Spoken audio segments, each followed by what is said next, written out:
অৱশেষত অন্ত পৰিল বঙাইগাঁৱত ওলোৱা ভূতৰ ৰহস্য। ফাদিল হ'ল ভূতৰ আঁৰত কোন অদৃশ্য শক্তিয়ে ঘৰত চলাইছিল তাণ্ডৱ। অন্ত পৰিল সকলো ৰহস্য।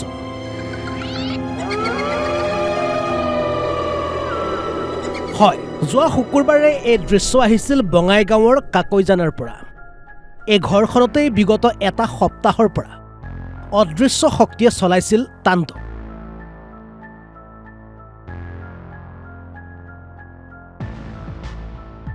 ঘৰখনৰ সদস্যৰ অভিযোগ অনুসৰি কোনো অদৃশ্য শক্তিয়ে ঘৰখনৰ ভিতৰত দলিয়াই ফুৰিছিল বিভিন্ন সামগ্ৰী,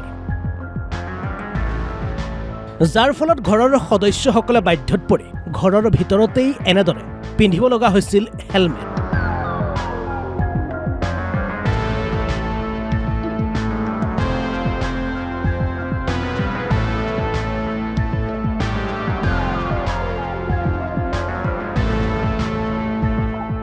আনকি ইয়াক কেন্দ্ৰ কৰি অঞ্চলজুৰি সৃষ্টি হৈছিল তীব্ৰ আতংক। ফলত তদন্ত চলাইছিল স্থানীয় আৰক্ষীয়ে।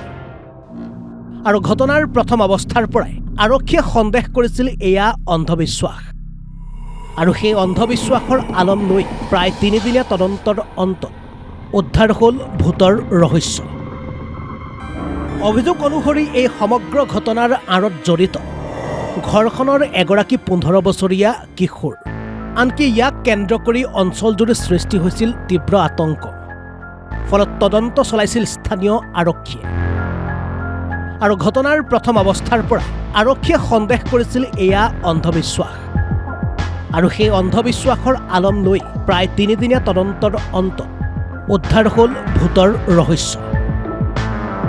অভিযোগ অনুসৰি এই সমগ্ৰ ঘটনাৰ আঁৰত জড়িত ঘৰখনৰ এগৰাকী 15 বছৰীয়া কিশোৰ। আনকি ইয়াক কেন্দ্ৰ কৰি অঞ্চলজুৰি সৃষ্টি হৈছিল তীব্ৰ আতংক। ফলত তদন্ত চলাইছিল স্থানীয় আৰক্ষীয়ে। আৰু ঘটনাৰ প্ৰথম অৱস্থাৰ পৰাই আৰক্ষীয়ে সন্দেহ কৰিছিল এয়া অন্ধবিশ্বাস।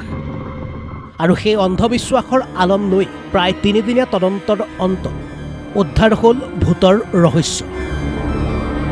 অভিযোগ অনুসৰি এই সমগ্ৰ ঘটনাৰ আঁৰত জড়িত ঘৰখনৰ এগৰাকী 15 বছৰীয়া কিশোৰ, যিগৰাকী কিশোৰে অতি গোপনে আৰু তীব্ৰ গতিত ঘৰৰ সামগ্ৰী দলিয়াই চলাই আহিছিল অতপালি। ফলত আৰক্ষী আৰু ঘৰৰ অন্য সদস্যৰ তীক্ষ্ণ পৰ্যবেক্ষণত ওলাই পৰে ভূতৰ আঁৰৰ সকলো ৰহস্য। ঘৰত মানে কিবা অলপ অসুবিধা পাই আছিলোঁ আমি মানে তাৰপাছত ঘটনাটো কিয় এই পাতি কাঁহী দলিয়াইছিল, তেনেকুৱা কিবা এটা হেৰি হৈছিল মানে সেনেকুৱা হৈছিল। আৰু তাৰপিছত এই শালমাৰা আমাৰ মাননীয় শ্ৰী শিৱপ্ৰসাদ কলিতা আছিল নেকি আমাৰ ছাৰৰ নাম, শিৱপ্ৰসাদ কলিতা ছাৰে আহি আমাক অনুসন্ধান কৰিলে। আৰু SP ছাৰ আহি আমাৰ ইয়াতে অনুসন্ধান চলাই আমাক কিছুমান দিহা পৰামৰ্শ দিলে।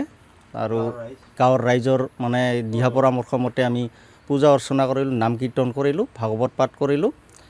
কৰাৰ পিছত আমি এতিয়া সকলোৱে সুস্থ হৈ আছোঁ।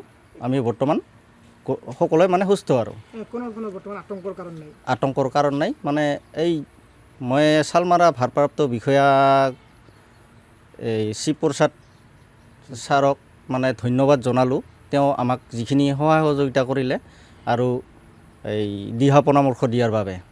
কি হৈছিল ঘটনাটো মানে এই আমাৰ পূজাৰ কিবা খেলি মেলিতে মানে তেনেকুৱা কিবা হেৰি পূজাৰ খেলি মেলিতে আৰু মানে যেতিয়া ৰাইজৰ সহযোগত আমি পূজা অৰ্চনাখিনি ঠিককৈ কৰিলোঁ তেতিয়াৰ পৰা ভাল পালোঁ। আৰু এতিয়া মানে কোনো আতংকৰ কাৰণ এতিয়া নাই।